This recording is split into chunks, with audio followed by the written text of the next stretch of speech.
تخيلتي في يوم ان يبقى عندك نظر زي نظر النسر؟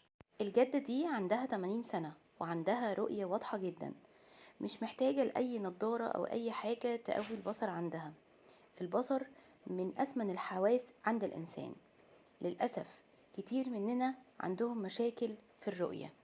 إيه رأيك لو عرفتي حل طبيعي هيحسن بصرك؟ وصفة بسيطة لكن قوية هتعمل تغيير جامد جدا في بصرك. أكيد طبعا متشوقين. تابعيني بس للآخر واكتشفي ازاي الوصفة دي هتغير حياتك. تعالوا زي ما تعودنا نبدأ بسم الله ونصلي على رسول الله.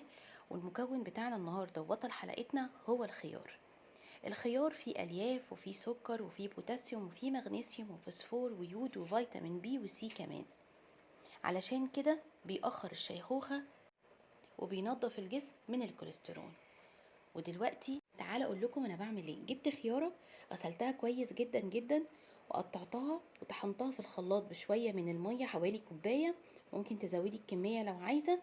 وبعدين صفيتها بالشكل ده لغايه ما خدت عصير الخيار كله زي ما انتوا شايفين، ومليت بيه كوبايه. ممكن تزودي الكميه وتعملي كميه كبيره تكفيكي مثلا اسبوع. هتاخدي بقى اللي بيطلع في المصفى ده، اللي هو القشر بتاع الخيار نفسه او قلب الخيار، وهتصفيه من المية تماما، وهتاخديه وتحطيه في طبق. ودلوقتي انا هقولك ليه. هناخد بقى العصير اللي نزل عندنا كله بالشكل اللي انتوا شايفينه ده، وهنجيب عليه نص ليمونة، وهتشربي منه كوباية. الكوباية عصري عليها نص ليمونة، وهتشربي منه كل يوم كوباية. الموضوع ده هيفرق معاكي جدا، ومش بس هيعالج معاكي البصر، ده هيعالج معاكي مشاكل كتير جدا. كتير مننا ما يعرفش فوائد عصير الخيار. هنيجي بقى للي احنا حطيناه في الطبق اللي قدامكم، اللي هو قلب الخيار اللي اتبقى مننا في المصفى. هنعمل ايه؟